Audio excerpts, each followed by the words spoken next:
Bonjour, je m'appelle Denis Audouin, je suis directeur de MP2 Environnement et président de la société Les Recyclades. Et je vais vous parler des jeunes que nous accueillons chez nous et de la sobriété de nos entreprises. Alors l'accueil des stagiaires, c'est assez naturel. On a beaucoup de demandes par rapport aux jeunes. Ça va du stage de troisième jusqu'aux étudiants. Et puis on a des candidatures de jeunes pour des contrats pro, niveau master, notamment dans la qualité. Donc on en a accueilli.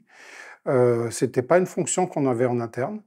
On a découvert ce service-là qui pouvait rendre service à notre entreprise. Et on a d'abord fait des contrats pro, après on a fait des embauches en CDI. En intégrant un service qualité, on a aussi un service qualité environnemental. Donc on se pose les questions sur l'impact CO2 en général et on essaye de réduire notre économie circulaire par de l'économie aussi de proximité. Et on essaye de faire au maximum travailler les acteurs locaux, même pour le téléphone, même pour l'électricité et pour les solutions, les exutoires. Accueillir des jeunes, c'est naturel. On doit pouvoir aider à mettre le pied à l'étrier de tous les jeunes et faire découvrir le monde du travail dans tous les sens du terme. Démystifier ce que c'est qu'une entreprise. L'impact positif, c'est que les jeunes parlent de nous et se donnent le mot, donc ils viennent assez naturellement chez nous.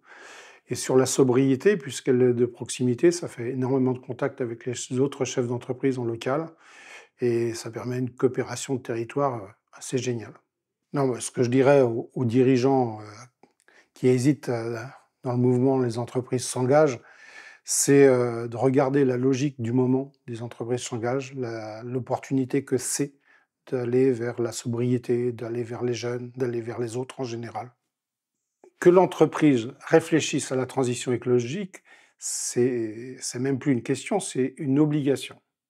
On y est dedans. Et puis les Corbières et l'Aude en particulier en premier lieu. La transition climatique, on l'a. Donc il faut qu'on s'adapte. Moi, je change toute ma stratégie de plantation, par exemple.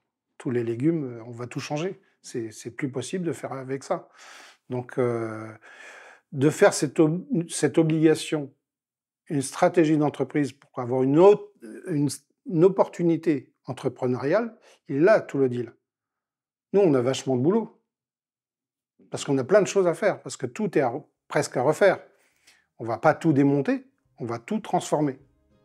En 2024 et les années suivantes, notre objectif, c'est toujours de réduire notre impact carbone sur notre activité, et notamment par rapport au transport.